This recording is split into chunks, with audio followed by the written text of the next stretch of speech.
Hello, hello, and welcome to another episode of Found in Interpretation Podcast. And once again, I'm one of your co-hosts, Alain, and I'm here with Brian. Brian, how you doing? I'm doing great, thank you, and I'm super excited. This is our first time having two guests on at the same time, so this is monumental for us at Found in Interpretation. That's so true. We're here with Dominique, Mamet, and Elizabeth Marshman. How you guys doing? Very well, thank you. All right, let's kick it.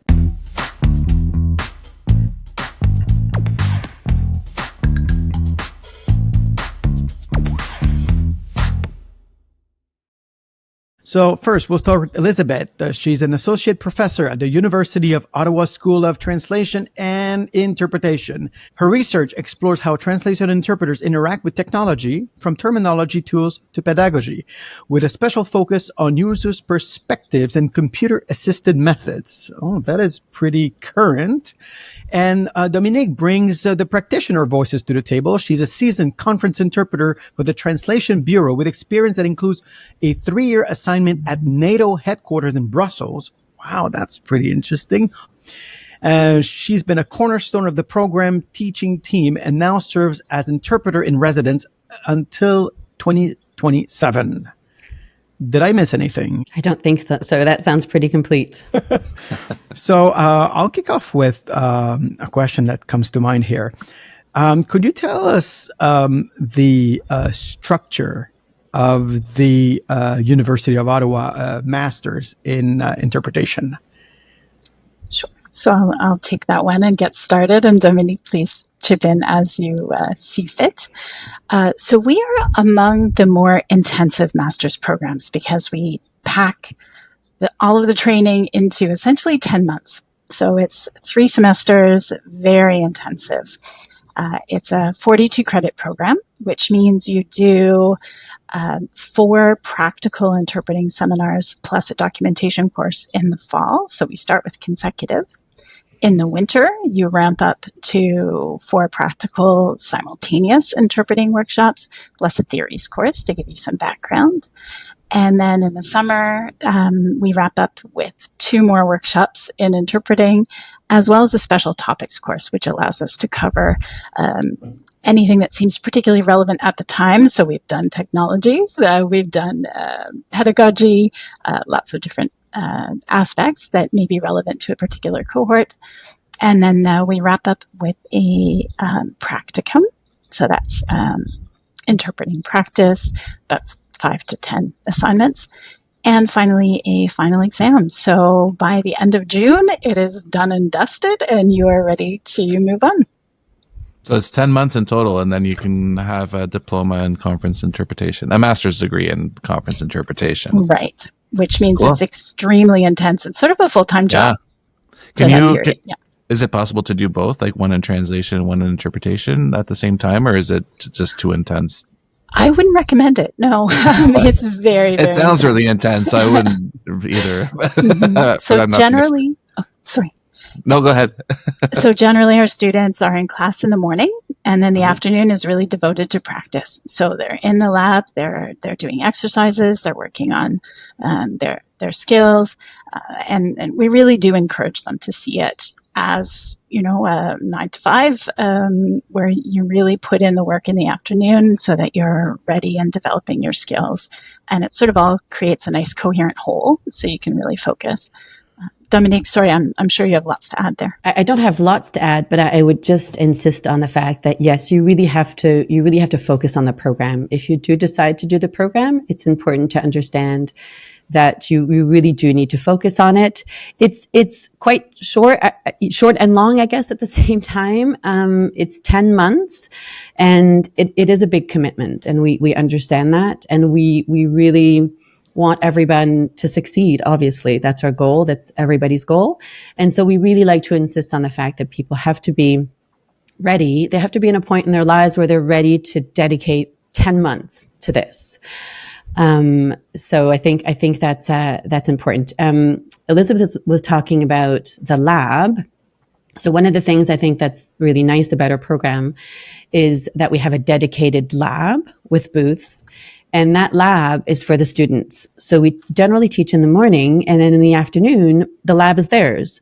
And they go back to the lab after lunch and they use it to either continue or redo sometimes the exercises that we've done in the morning, or to carry out their work often as a group. So it's a really sort of nice cohort. It's a nice way for the cohort to work together. So they do that independently, like, or is it not supervised? Like they can just go at their leisure and use the lab. That is that's independent. awesome. Yes, Yeah. correct. So they actually have a key to the lab, and it is theirs for the entirety of the program. How many students every year are in the program? Because from my own experience at a master's elsewhere, it was a very small cohort, at least in my language combination. So we do also tend to have small cohorts, and that's for a couple of reasons. So as Dominique said, we have the lab. So there's a maximum of 12 spots in the lab. So that's our sort of hard limit would be 12. However, we generally don't have 12 because the program is so intensive. We really pay very careful attention at admission to make sure that we're trying to admit people who are ready to take on that kind of a really compact program. So we look at a number of different skills as students come in to try and make sure that they're as prepared as they can possibly be. So typically we've had sort of anywhere around 4 to 6 in recent years.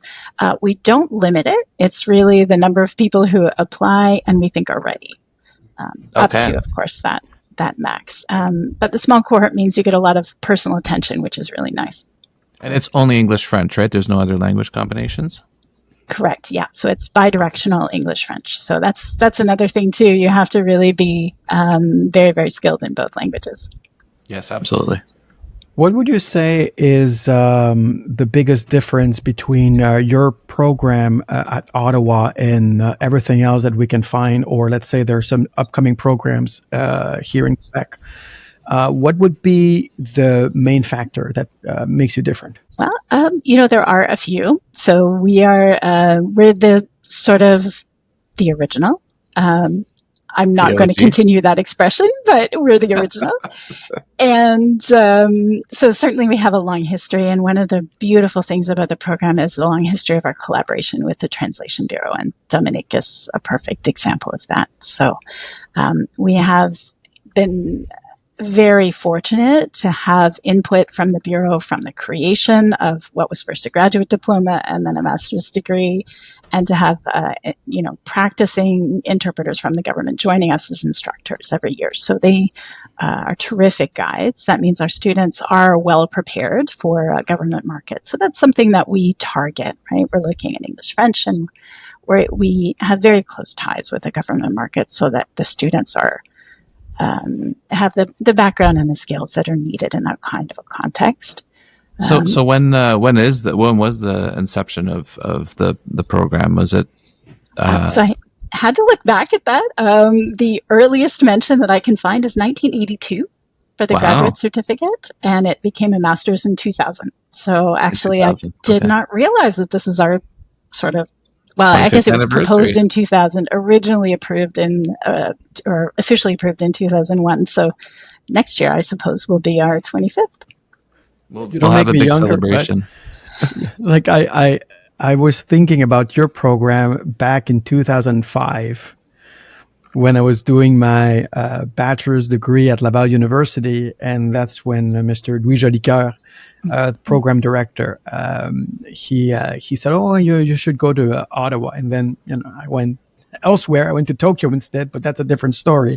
But I've always wanted to know more about your program in Ottawa. And one thing that I've always wondered is, so first of all, does the program lead to, like, I think that the perception, and I'm not sure if it's real or not, but does the program automatically lead to a permanent position at the Translation Bureau, to work for the government, or people can do your program and just head into the private sector?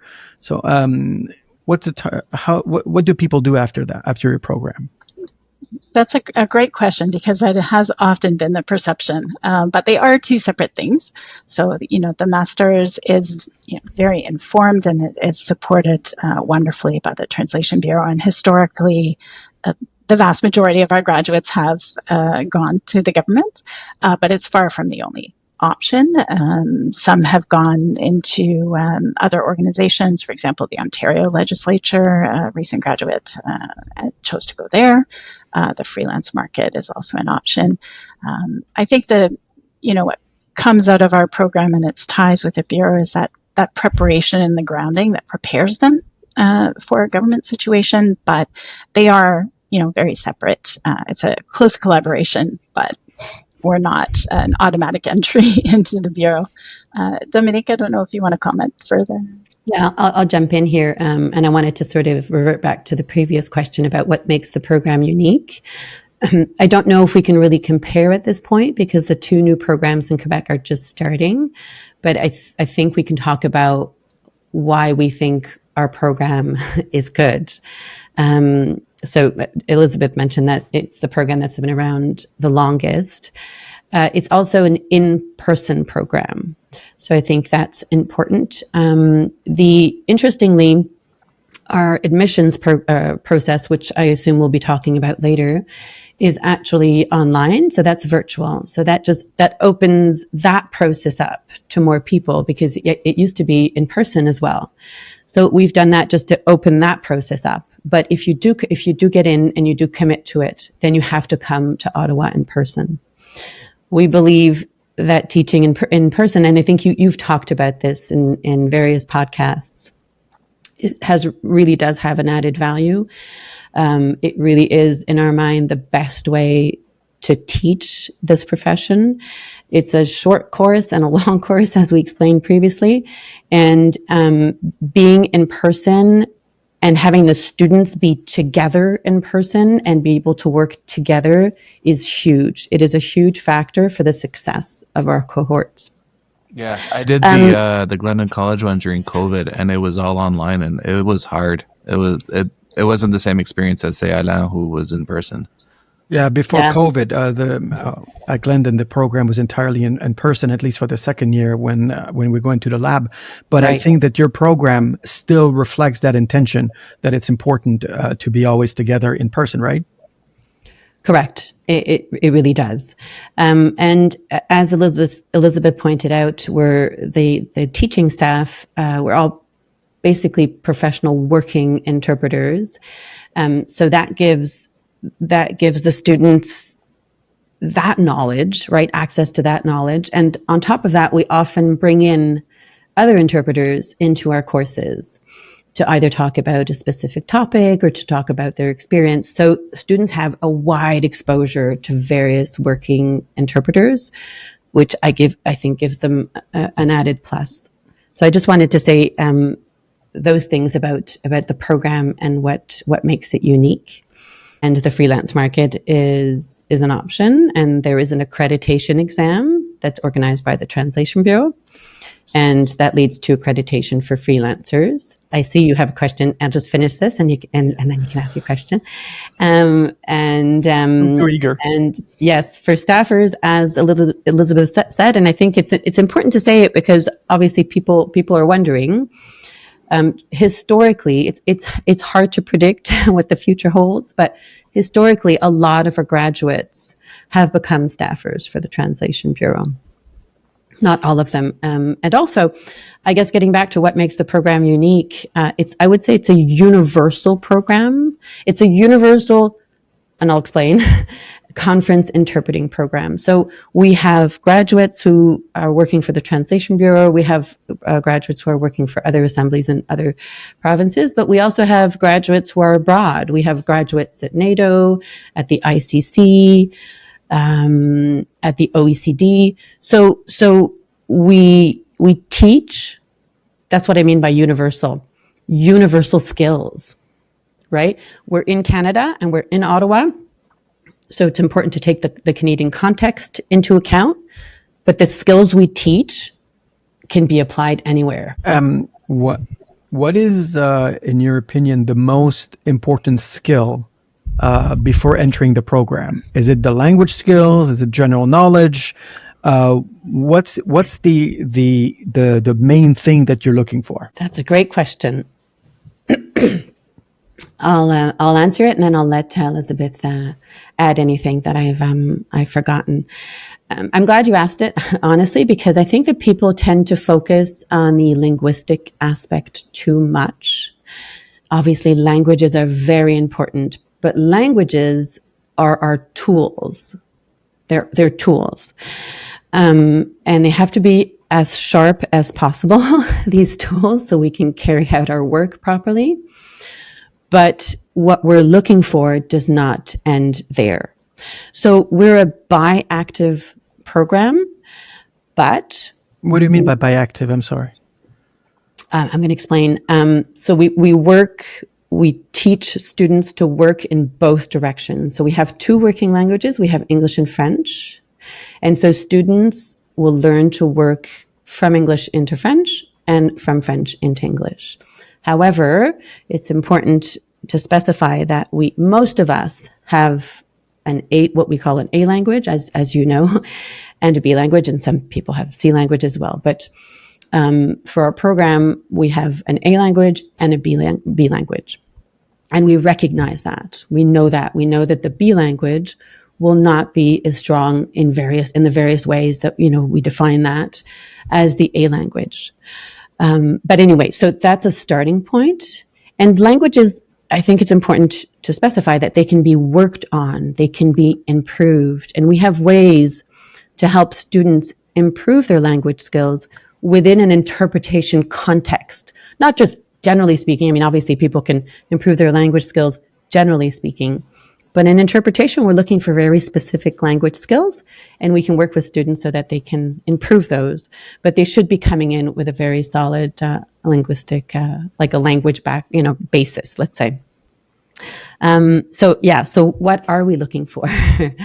Beyond the languages, the most important thing I would say, to my mind, is analytical skills and what I'm going to call intellectual curiosity. So I think you probably know what that means. I think but for our listeners, that this curiosity that we talk a lot about in our field is the capability, and you can hone this, to notice how people express things, because our business is communicating ideas. So how do people go about communicating these ideas? What are the words that they use? What's their approach? What's their perspective? And when you notice, let's use an example of an idiom, or somebody says, Canadians have to spend their hard-earned money on groceries, right, these days. So hard-earned money carries with it meaning. You start by noticing that, and that's what we're looking for. People who have this capability, this capacity to notice things. And this is just an example. It's a language example. And when you notice or you're interested, your brain retains. And so if you notice and are interested in the way that's formulated, for example, hard-earned money, then your brain will remember it. And to push that a little bit further in the interpretation context, one would also wonder, I wonder how that's expressed in French. And I wonder if it's the same perspective. And when somebody says, il a gagné son argent à la sueur de son front, in your mind, you will understand that those two things are quite similar, but they're expressed in a very different way. And if you notice that, you will retain it. So it has to do a lot with like maybe emotional intelligence as well, right? Yes. Yeah. And I watched your broadcast on emotional intelligence, and I think that feeds into it. I think that it feeds into a lot of things. As you guys discussed, it feeds into managing your stress. It feeds into a lot of things. But yes, there's a lot of that emotional intelligence that come into play, because the message is not only about the words that are used, right? Yeah. Yeah, because I mean, Sarah was. I saw one of her LinkedIn posts, and she was saying like our mental load when we're at conferences is at least twice as high as the people who are attending. So we have to consider all those things, not just the interpretation, but like the intonation, the stress management, the emotional context, the like puns on words, like you name it. We have to be present at all times, and yeah, it's very taxing for us. Yeah. So Elizabeth, did you have anything to add to that? Oh, I think that's exactly the word I was thinking of, was curiosity. Yeah. Because yes, I could think about all the things that make good interpreters and make me a terrible interpreter, which things like thinking quickly on your feet, being able to accept when something has slipped up and just let it go, move on, resiliency. But when it comes down to it, I think it is curiosity, because as Dominique said, you're going to apply it not only to current events and understanding the world and how everything influences the speeches that you're hearing, the intertextuality, and so on, but you're going to also apply it to languages. And so when you're motivated, your preparation is fed by that curiosity, and your practice is fed by it. So absolutely.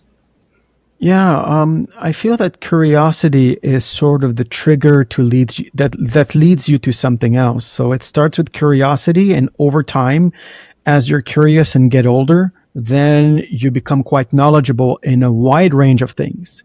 And if you've listened to the podcast, that I always say that at least in my opinion, and let me know what you think. In my opinion, one of the most important things is our general knowledge. Because when you're interpreters, you don't always have your speeches in advance, or even the PowerPoints, or you name it.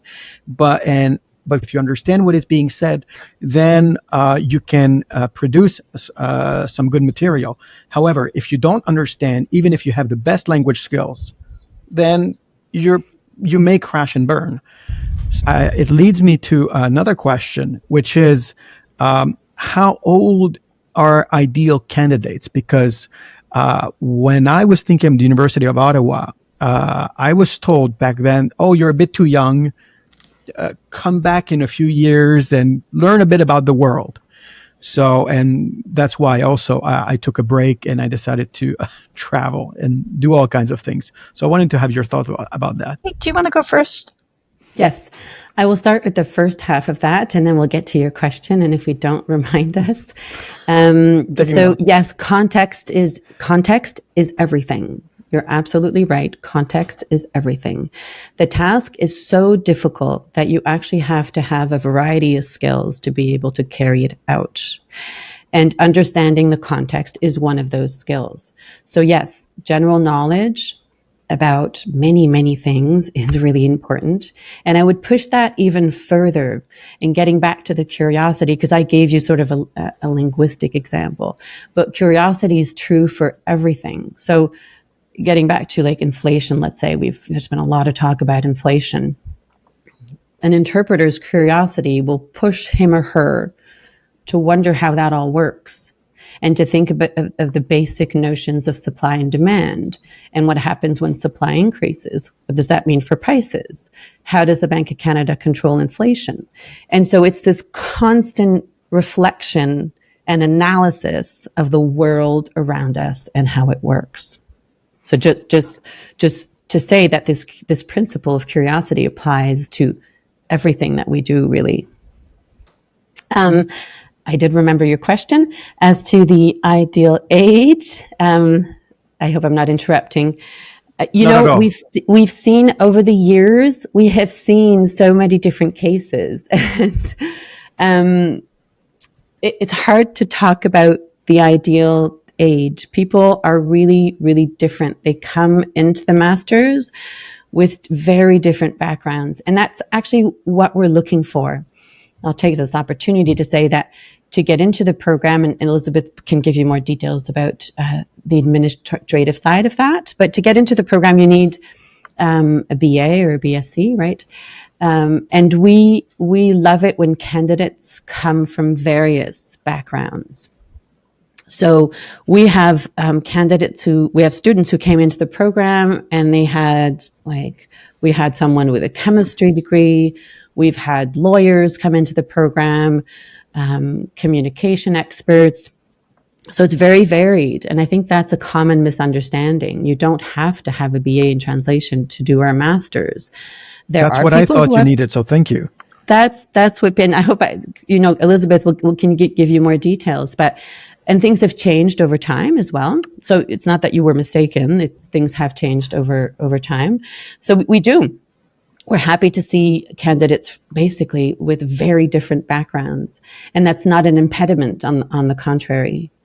And so getting back to the age thing, people bring with them their own backgrounds and experiences. And some people, I did the program when I was about 30, and I don't think I would have been able to do it before. But we have had very young students and we've had older students and who have been very successful. And this group dynamic allows people to bring their background to the lab, and everybody can benefit from it.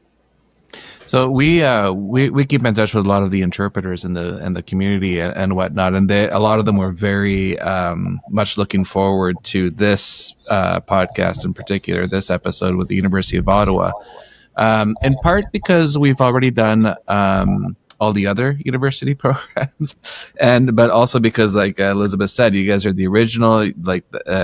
You carry a lot of clout in the industry and everything. So I guess one of the things I would caution interpreters who are thinking about doing a master's is, like, you do have to dedicate that 10 months of time and not do anything else. Just do this program.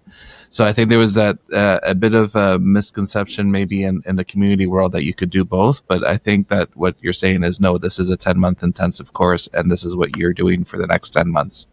Is that pretty accurate? I would say so, exactly. And I think it's really exciting to see all these new programs coming up, but they each have something to offer and they each have their niche. And so I think we're getting to the point where there's something for everyone. You know, if you want a taste of interpretation, there's something for that. If you want to sort of work on it over a little longer time or have a little more diversity in your training, there are options for that. There are multiple languages, there's community. But we are very focused on that conference milieu, the English, French, bidirectional. And we do it in a very intensive way. And so we have different expectations of students coming in. As Dominique said, you do need to have a bachelor's degree, an honors bachelor's to be admitted. Mm-hmm. Or to do a master's anyway. It's to any master's, absolutely. Yeah. And so, you have to meet the requirements of graduate studies. And then you also have to go through this intensive admission process. And, it's not to be exclusive. It's to make sure that you're ready. And as Dominique said, we have had people who've come straight out of a BA and were ready because they were curious and they had been building their knowledge for a long time and they had been working on their languages, intensively. And so they did very well in the program, even though they were 23, 24. But this is a great field because you can work as long as you want, right? So we've also had people come. As your brain allows it. Yeah. And your ears, of course, and your ears, to take care of that hearing. But, we've had people who've had very successful careers in other fields. And at the end of that, thought, you know what, I have the knowledge, I have the skills, I'd like to try something else. And fairly late in life, I've, gone through the program. So there's really lots of different options. It depends on you and where you're at. And if this is the right program for you and you're willing to make that investment and devote that time and you want to focus, then it's a terrific fit. And otherwise, there are other options. And how many are you in the faculty in general, for the interpretations part of things? So we actually are very, very fortunate in that most of our instructors do come from the Bureau, and that's a rotating cast. So we get new expertise coming in every year, which is terrific. So lots of people come back. Many times, as Dominique illustrates, but we have some change every year depending on availability and interest and so on. Cool. at the university. So I'm sort of the person who liaises the most, and occasionally I will teach in the program as well, for example, in the special topics course. But otherwise, we have some terrific part-time professors who have also participated in teaching things like theories and the special topics course as well. So there's a lot of change, and that's why it's really important to us to have a coordinator on both sides. So on the bureau side for Dominique and myself on the school side. I do have a quick question. Well, it's going to take a while to answer, maybe, but it is a quick question. I'm just wondering, because we talk about a lot about the shortage of interpreters in the federal government. We had Jean-François Limburner explain it, and another guest as well. Are you trying to maybe get to the maximum of 12 students? Like, are you trying to promote the program so you have more students, so you can have more influx into the translation bureau, so you can have more interpreters and fill the gaps? We certainly would like to accept as many qualified people as we get. So yes, we would like excellent candidates coming in, and we would like to reach more of those excellent candidates. So certainly we'll be trying to raise the profile of the program any way we can. But typically our limiting factor is really that preparation for this kind of an intensive program. So in our admissions process, Dominique alluded to it earlier. Of course, you submit a graduate file. You also submit a video. And after that, we still have 2 additional phases. So we do an interview where we look at both language and background knowledge, and then we also do skills testing. So this seems, really quite a lot and a long process, but because of the way our program is intensive and, we ramp up very quickly from initial experience to booth readiness, we do have to target people who are ready to hit the ground running. So typically it's not so much, the number of applications or, the number of spots. It's really the number of people who are ready. Okay. That being said, with the appearance of, many more options to get a basis in interpreting, I'm really hopeful that more and more of the candidates we get will have started that process of preparation and will be able to accelerate the way that they would need to come into our program. So I'm very optimistic in that respect. Dominique, I don't know if you want to add anything. No, nothing really to add. I think we take in as many students as we feel will be successful in the program. I don't think that the actual number of spots in the lab has ever been a limiting factor. I may be mistaken, but as far back as I can remember anyway. So we're always very hopeful that many candidates will apply and that as many as we can will be admitted to the program. As can be admitted, will be admitted to the program. Uh-huh. Okay. Sometimes people who think about doing a master's in interpretation, sometimes they are a bit, I would say, not really confident as they could be in their language skills. Sometimes it can be, let's say, there's a difference between casual French and proper French in the booth.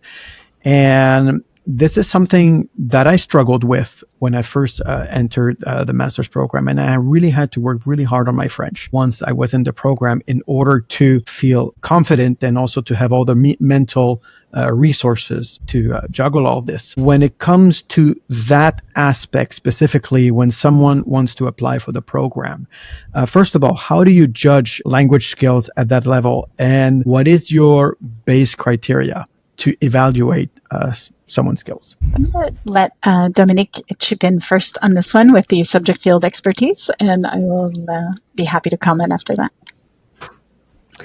That's a very good question. As we said, we're a bi-directional program, so we do expect people our students to work into their B language. I think a common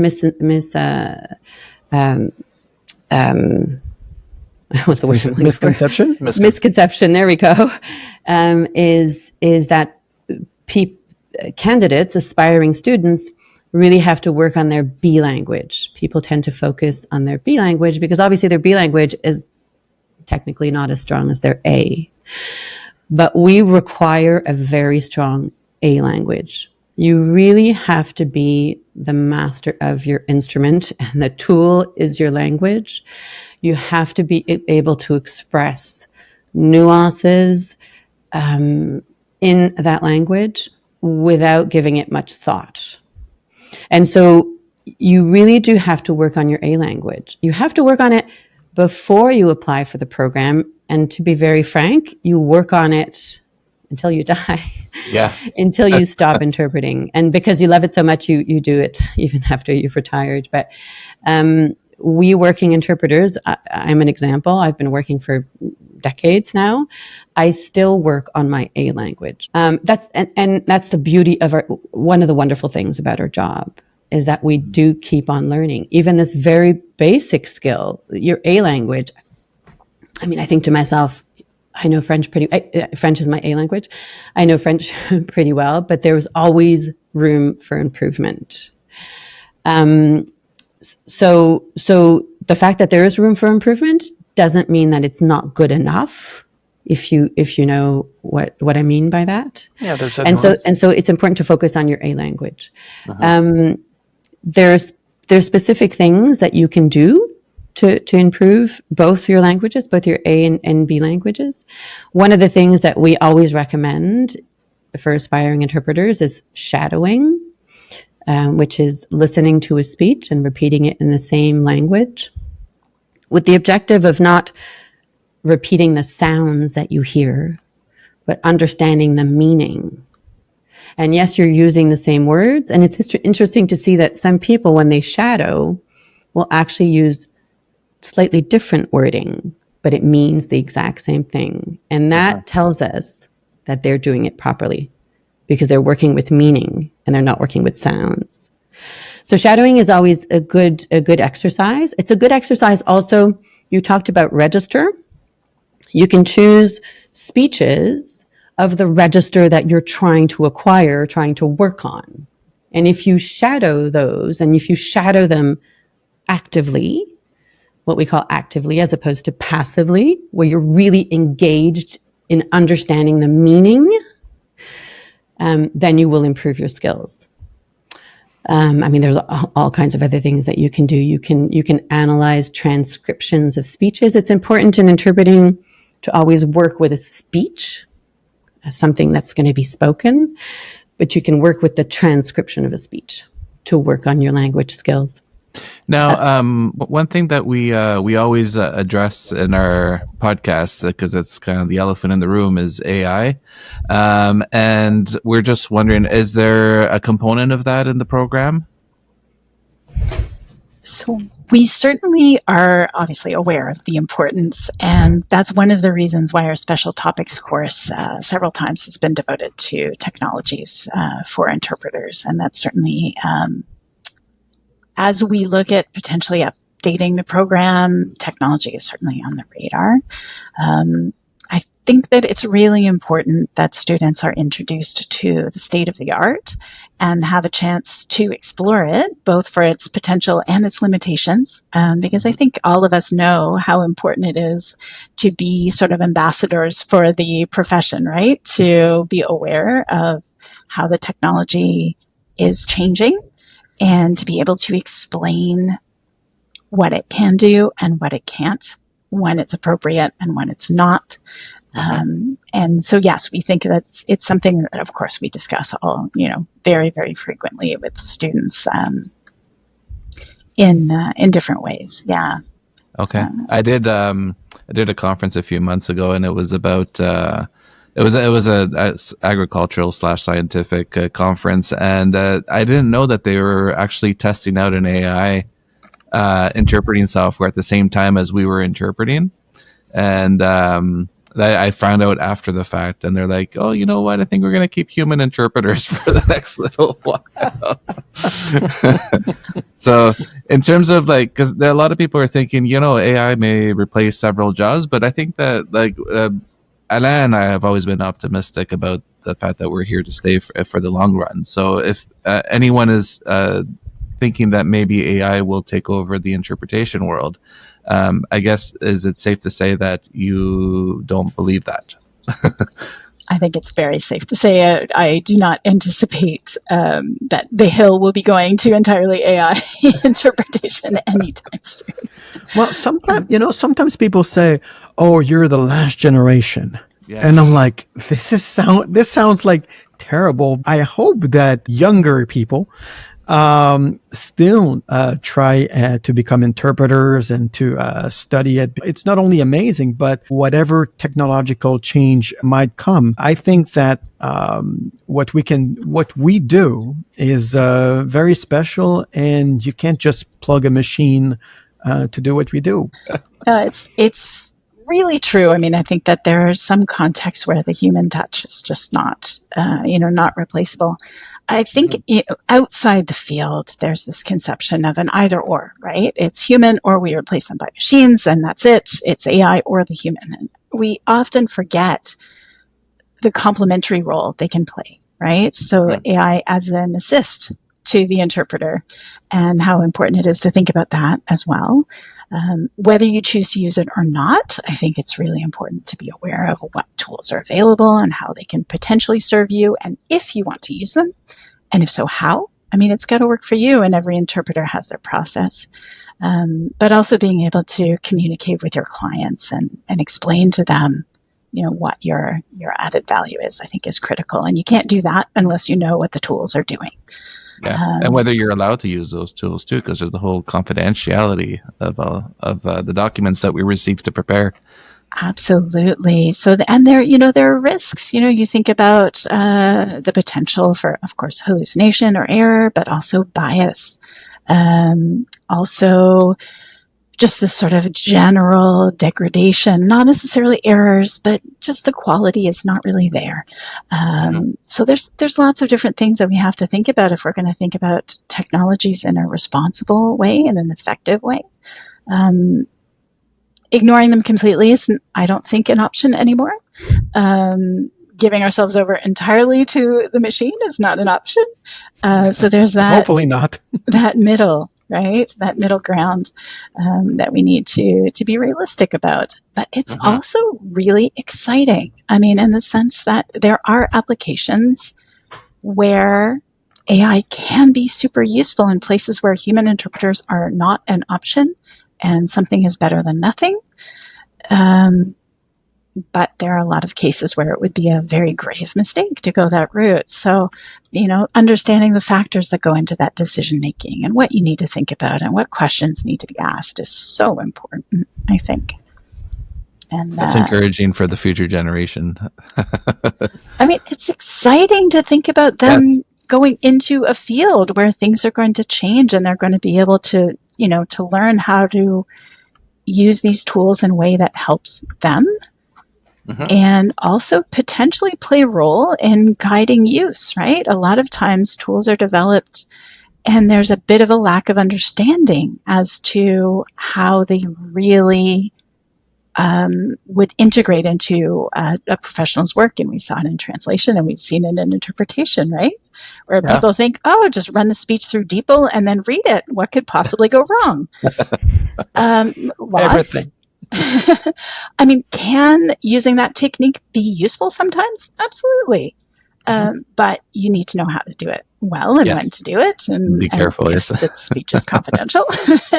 Well, you can't just read it blindly. I mean, I can get a minister speech 2 minutes before. I can put it into DeepL, but I will make some choices as I read it to make sure I don't make any blunders. If you just read it blindly and don't ask and don't have that thought process as you do it, then it's worthless. Then you get into the aspects of cognitive load, right? Whether that's distracting you from the way you normally work, how much of your mental energy is it taking? It's so fascinating. And I'm sorry, I am going on, and I'm the least experienced and expert person in this call. So please go ahead. Well, I'm fascinated. I'm just thinking, like in September, you should do that. You should see like with like an AI tool, and then the student, and then compare the two and see who did better, or where someone went wrong. Like it'd be a pretty cool learning experience for them. It's. I mean, I've mostly tried things sort of a little bit like that with translation. But yeah, interpretation, it's getting to the point now where you could absolutely try that out. Yeah, I've listened to one too, but like the voice is so monotone, and just like there's no intonation, so you don't know if it's a joke or if it's sarcasm or if it's serious or Anyways, that's huge. Or just the mispronunciation of a couple of words, homographs, that kind of thing. It's sometimes the it makes accents. all the difference. Absolutely. Sorry, Dominique. Any parting words? We're getting close to the kind of the end of the podcast. It always goes too fast, but anyways, do you guys have any final thoughts, words, comments, wishes? I think we covered what we wanted to cover. If we haven't, you can always get back to us. Elizabeth, I'll speak for you, is very available. If people have questions about the program, they can send them off to Elizabeth, who always has the answer. And we work together. So we're in constant contact. And if she doesn't have the answer, she can reach out to me, and we will be more than happy to provide answers to any questions that come our way. So feel free to send Elizabeth an email with any questions. We will definitely keep in touch. That's for sure. And yes, we have a dedicated, easy to remember email even. So feel free to use mine or Tramic, so TRAMIC @uottawa.ca. And what is the deadline for enrollments for the September semester? So typically we start accepting applications in the fall. I believe they're going to move up our deadlines this year. So I would aim to submit an application by December 1st. And then that would be for admission in the 2026-27. Okay, so it's already too late for the 2025? That's correct. Yeah. We have our cohort in place for 2025. So typically applications come in sort of the fall, winter, and we do our admissions process from previously it's been sort of February to May, with applications coming in a bit earlier. It will probably move up this year. Are we allowed to know how many people are going to be part of the next cohort? At the moment, we have a new cohort of 5. Okay. Plus, there is the option in our program, if you need a little extra time, some students come back the following year to wrap up. So we have some students who may come back and finish as well this year. So, Elisabeth, Dominique, thank you so much for coming into this podcast. I've always been curious about your program at the University of Ottawa. And I hope you really enjoy the experience. I know Brian and I did. Yes. And to everyone who's watching, don't forget to please like, share, subscribe, comment, but most of all, take a look at this wonderful program, and we'll add the email to the description below. All right. Well, thank you very much. And we'll see each other next time for another episode. Take care.